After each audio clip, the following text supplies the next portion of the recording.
Hey, everybody, and welcome back. We are doing the virtual parenting circle, and we have been doing this for about 4 weeks now. So now we're into week five, session five, and we are going to continue to do this for one more session. So next week, the session will be uploaded on May 28th, 2020, and we are currently running a contest for this. So if you follow us on Instagram or Facebook, you will see all the deets on there. If you watch all 6 sessions of the virtual parenting circle, you will contact us by sending us a DM or emailing us, and we will send you a link to a survey. And once you've completed the survey, you will be entered into the draw. And what will you win? You will win a $100 gift card for Amazon. So there'll be one winner. So yeah, depending on how many people complete the whole thing, you could have great odds. So definitely do it if you just want to learn something. Also, just do it as well. So again, my name is Mercedes. I'm a CAPC worker with Native Child and Family Services of Toronto, and I help plan and implement programs for caregivers with children 0 to 6. Hello, everyone. My name is Anna, and I'm an AECD worker, and I'm happy to talk about today's topic with you, which is routines and consistency.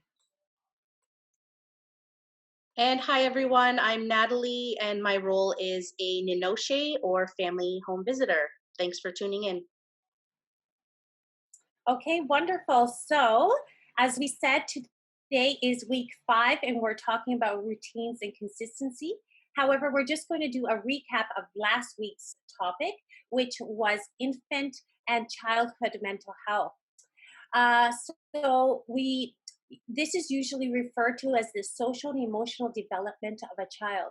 We also discussed how mental well-being is facilitated by close, secure adult relationships, the ability to experience, manage, and express a full range of emotions, in addition to explore the environment and learn from family, community, and culture.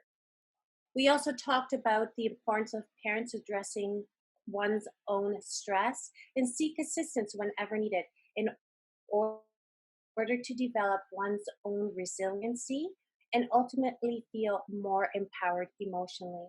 This too contributes to a child's mental well being. A key point to remember is that nurturing relationships builds brains. Um, so now, back to today's topic, routines and consistency. Thanks, Anna.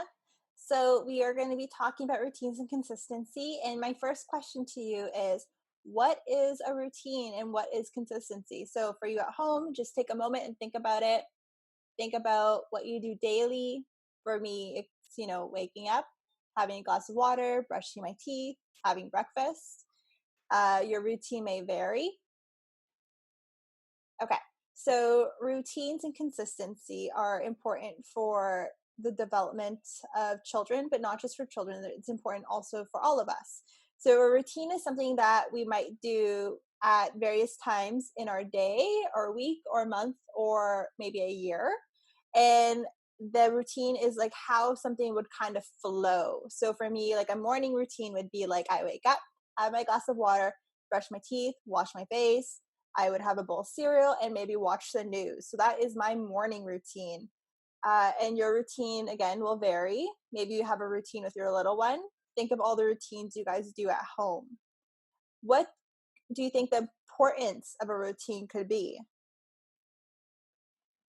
So for us older ones, we typically might be able to tell the time. You could look at a watch or you could look at a clock and you'll be able to see what time of the day it is. You could look outside, you might be able to predict what time of the day it is. So for us, that is a little bit easier for us to know how to go about our days. But for a little one, the importance could also be that they haven't quite developed that skill yet in being able to tell time. So a routine really allows a child to have that kind of power in their life and to empower them to predict their day. So the routine could be they wake up, they go pee, they have cereal, brush their teeth, they get dressed, and then you bring them to daycare or to school. So for them, they kind of can predict how their morning's going to go because they follow that routine. So that would kind of bring me into my next point is like, what is consistency? So consistency is when you do something over and over and over and over again. So you're very consistent. You're always responding with that kind of approach or in that way. So a consistent routine for a child would be like, for the school day or the weekday, maybe it's getting ready in the morning. So waking up, going pee, having breakfast, brushing teeth, and getting dressed. And they do that every day, Monday to Friday. And that helps them predict their day because it's a routine, but it's also consistent because you're doing it every single day. So they know what's going to happen. Consistency can also happen with how you respond to a situation. So if a child does something that's a bit more unfavorable in your opinion, so maybe they use a Sharpie and they write on your white walls, how you respond is how you should typically respond when you're doing positive child guidance. So it might be explaining to them, sitting down and having a talk about why we don't do that. It could be maybe saying, okay, let's take a moment, let's think about what just happened, and then going through an explanation about why did we do that, why we don't do that. So it's kind of how you approach a situation every single time. If you approach a situation very differently every time, so say they write on the wall and you respond in the way where you're like, okay, let's take a moment, let's think about what just happened, and okay, now let's talk about it and how come this is something we shouldn't be doing, versus if they do it another time, but this time you respond in a very different way.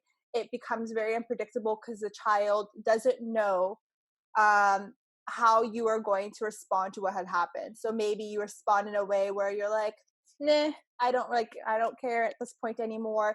Or maybe you become like very upset, which is, it happens. Like it could be very upsetting to see someone's written on your wall in Sharpie, but you don't respond in the calm manner you did last time. So that could cause a lot of stress for the child and also for yourself. So thinking about ways you can respond in a more consistent manner that is beneficial and positive for both you and the child. So whether you need a break and you need to take a moment to gather your thoughts and then go and chat about it, and then maybe you guys both clean it together so you can see how hard it is to clean it off, and then talk again about like, you color on paper, you can draw on the sidewalk.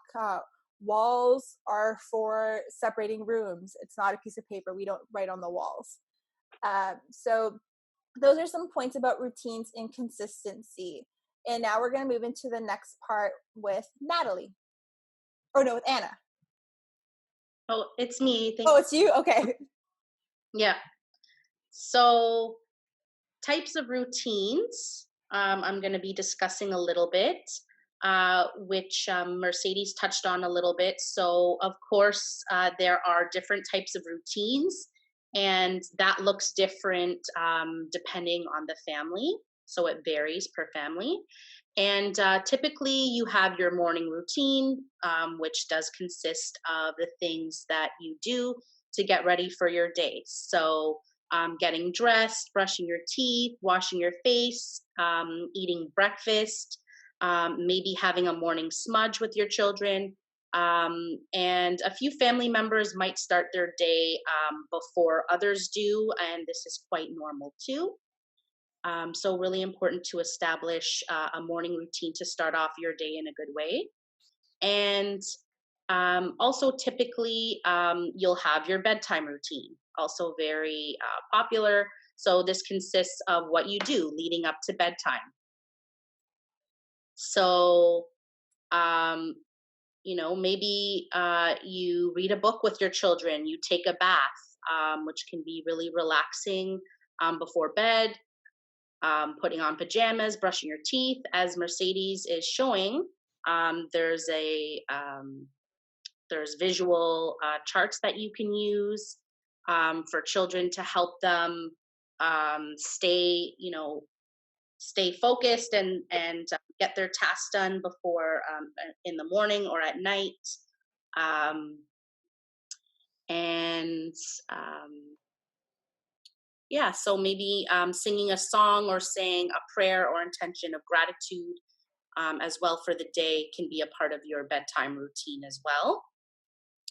Um, and as Mercedes was just showing, visual charts and schedules can be very helpful. especially for school age children.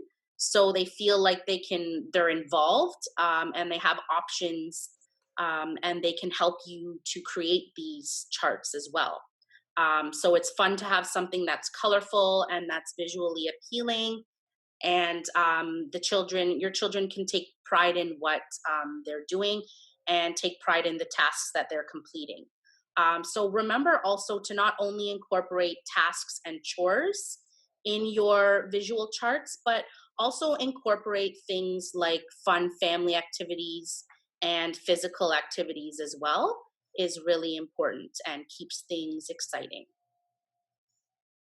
You can definitely find some of these charts that are already pre-done online, or you can always go to the dollar store and pick up some materials and make your own chart with your children. So it's up to you. And even though, oh, sorry, also I wanted to make some more points with some other examples of routines. So there's a nap time routine, for example, for for infants and young children.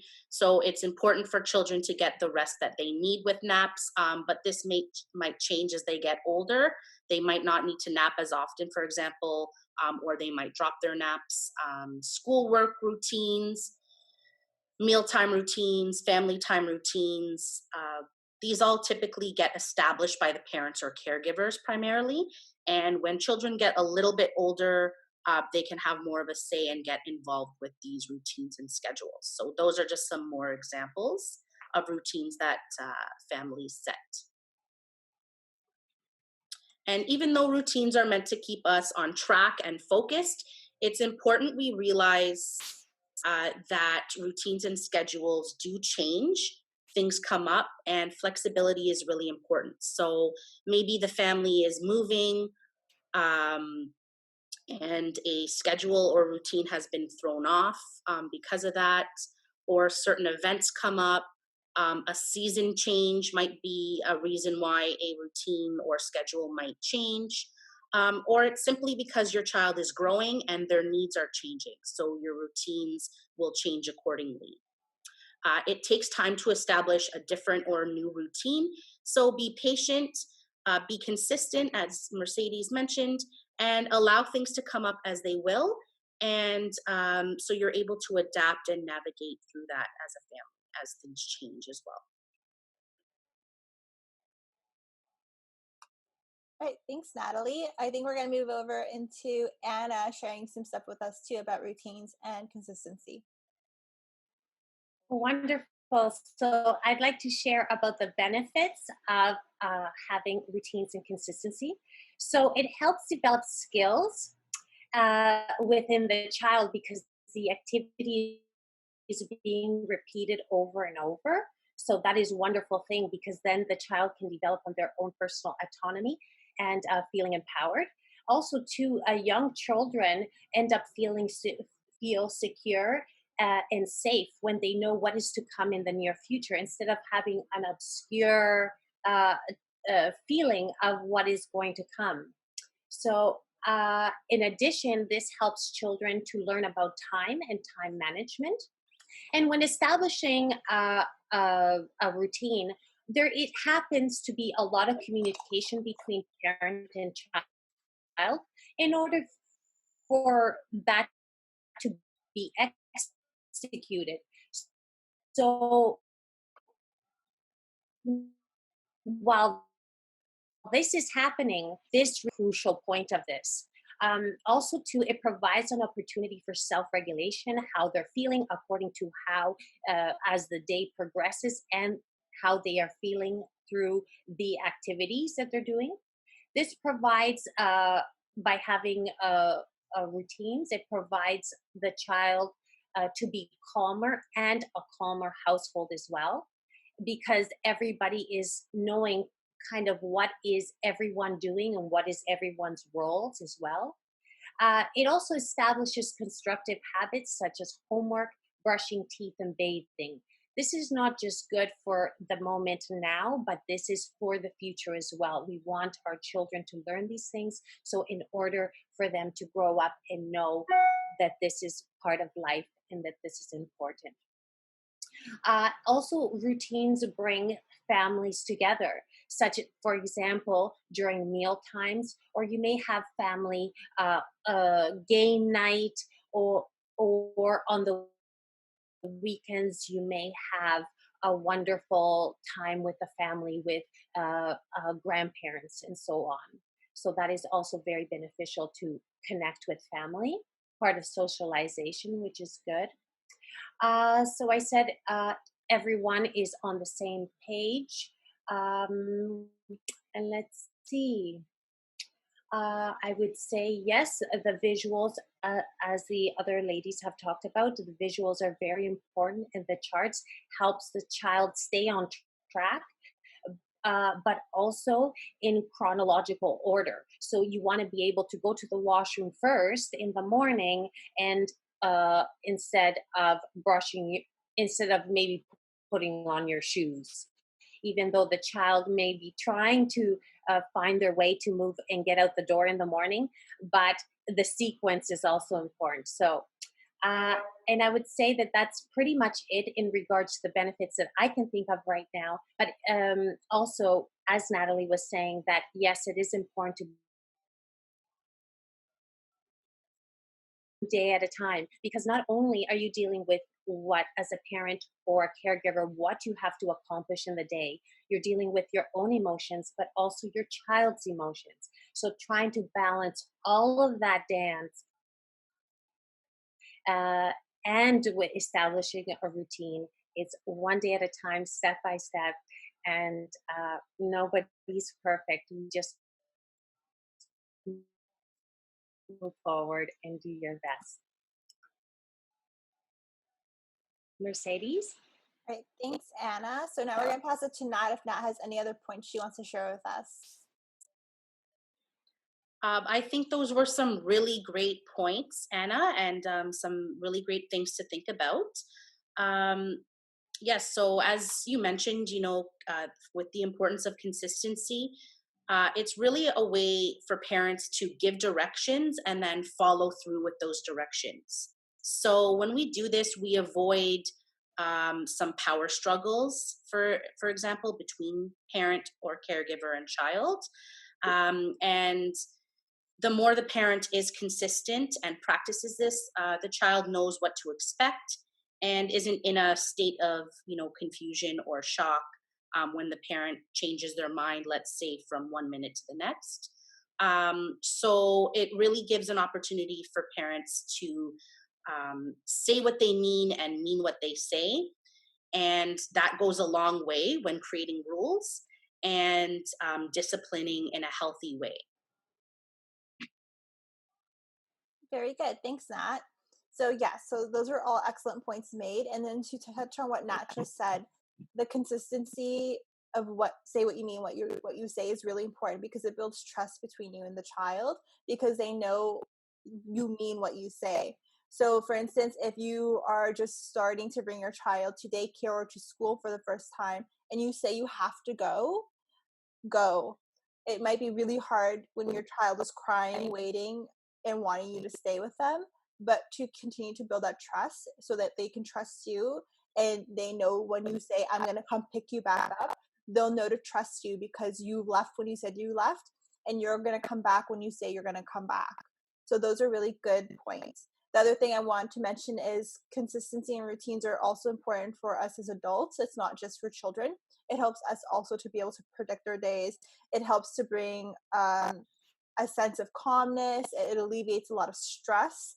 So a typical routine could be like you wake up, you do the morning routine of your child, you bring them to school or daycare, and then you bring them, you come back home, do what you need to do at home, whether that be like housework, maybe you go to a class, and then closer to pick up, you go pick up your child, you bring them home, and you continue your routine throughout the day.